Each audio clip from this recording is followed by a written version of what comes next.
پیارے دوستو، قوم عاد عرب کی قدیم ترین قوم تھی اور دنیا سے ان کا ختم ہو جانا بھی ایک مثال تھا۔ قدیم عربی شاعری میں اس قوم کا بڑی کثرت سے ذکر ملتا ہے۔ عرب کے ماہرین بھی اپنے ملکوں کی ختم ہونے والی قوموں میں سب سے پہلے قوم عاد کا نام لیتے ہیں۔ حدیث پاک میں آتا ہے کہ ایک دفعہ ہمارے پیارے نبی محمد صلی اللہ علیہ وسلم کی خدمت میں ایک شخص آئے جو کہ عاد کے علاقہ میں رہنے والے تھے، اور انہوں نے وہ قصے نبی پاک صلی اللہ علیہ وسلم کو سنائے جو قدیم زمانے سے ان کے علاقوں میں رہنے والے لوگوں میں نقل ہوتے چلے آ رہے تھے۔ قرآن کے مطابق اس قوم کی اصل جگہ احقاف کا علاقہ تھا جو یمن کے قریب واقع ہے، اور وہاں سے پھیل کر عراق تک پہنچ چکا تھا، اور یہ علاقہ سرسبز باغوں میں پھیلا ہوا تھا جو جنت کی طرح دکھتا تھا۔ وہاں کے درخت پھلوں سے لدے رہتے تھے اور سرسبز کھیت بہت ہی دلکش نظارہ پیش کرتے تھے۔ پیارے دوستو، وہاں کے رہنے والے انسانوں کو قدرت نے کھجوروں کی طرح لمبے قد اور مضبوط جسم عطا کیے تھے، جس کی وجہ سے ان میں بے پناہ قوت تھی جس پر انہیں بڑا ناز تھا، اور وہ کسی دوسری قوم کو اپنے آگے کچھ بھی نہیں سمجھتے تھے۔ پیارے دوستو، عاد عربی زبان کا لفظ ہے جس کے معنی بلند و بالا کے ہیں۔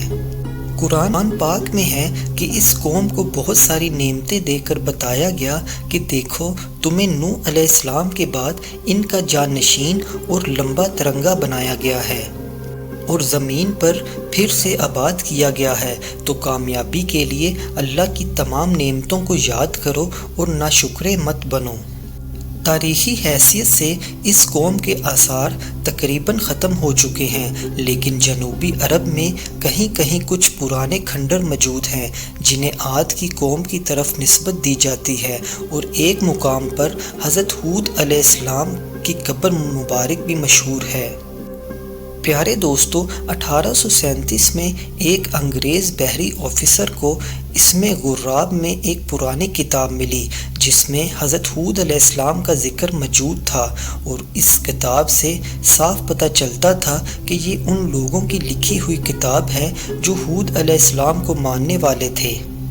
قوم عاد کوئی مذہبی اور تربیت یافتہ قوم نہیں تھی کہ اخلاقی کمزوریوں اور معاشرتی خامیوں سے پاک ہوتی۔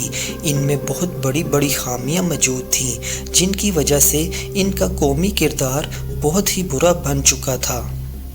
پہلی خامی یہ تھی کہ ان کو اپنی جسمانی طاقت پہ بہت غرور تھا اور کسی کمزور انسان کو انسان نہیں سمجھتے تھے، اپنی جسمانی طاقت سے کمزور پر ظلم و ستم کرتے تھے۔ قرآن پاک میں اس کی نشاندہی کی گئی ہے کہ جب تم کسی کو اپنی گرفت میں لیتے ہو تو تمہاری عادت ہے کہ تم رحم و شفقت کو ایک طرف رکھ کر بڑے ہی ظالمانہ طریقے سے گرفت میں لیتے ہو۔ پیارے دوستو، ان کی ایک اور معاشرتی کمزوری یا گھٹیا عادت یہ تھی کہ وہ لوگ گپ باز اور تکلف پسند تھے۔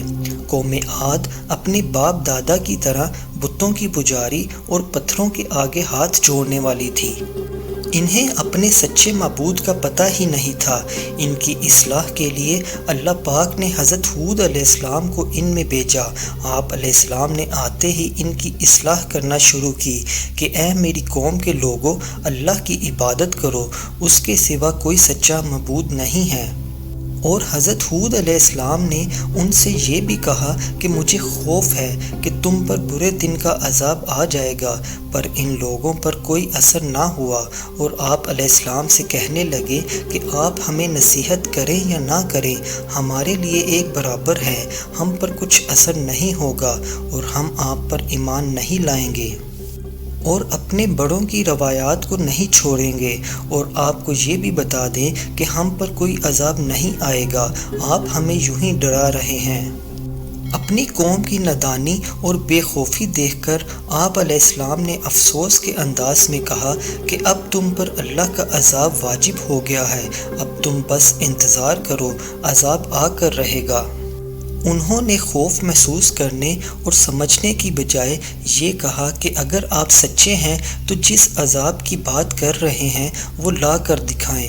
آپ علیہ السلام نے فرمایا، میرا فرض تمہیں حقیقت سے آگاہ کرنا تھا اور وہ میں نے کر دیا۔ اللہ مالک ہے، وہ جب چاہے گا عذاب نازل کر دے گا۔ لیکن تم لوگ جاہل ہو جو بات سمجھ نہیں رہے۔ بس تم لوگ انتظار کرو، وہ وقت دور نہیں ہے، تمہاری ساری شیخی نکل جائے گی۔ جسمانی حیثیت سے یہ بہت صحت مند اور زور والے لوگ تھے۔ اپنے دور میں یہ بے نظیر قوم تھی، کوئی بھی دوسری قوم اس کی ٹکر کی نہ تھی۔ پیارے دوستو، قوم عاد نے حضرت ہود علیہ السلام کی بات ایک کان سے سن کر دوسرے کان سے نکال دی اور اسے ایک مذاق سے زیادہ حیثیت نہ دی۔ ان کا خیال یہ تھا کہ عذاب کا آنا ممکن ہی نہیں ہے، وہ برسوں سے اس زمین پر آباد ہیں، لیکن انہوں نے اپنی آنکھوں سے کوئی غیر معمولی حادثہ ہوتے نہیں دیکھا، اس لیے عذاب کا کوئی خطرہ نہیں ہے۔ بس ہود علیہ السلام ان کو یوں ہی دہشت زدہ کر رہے ہیں۔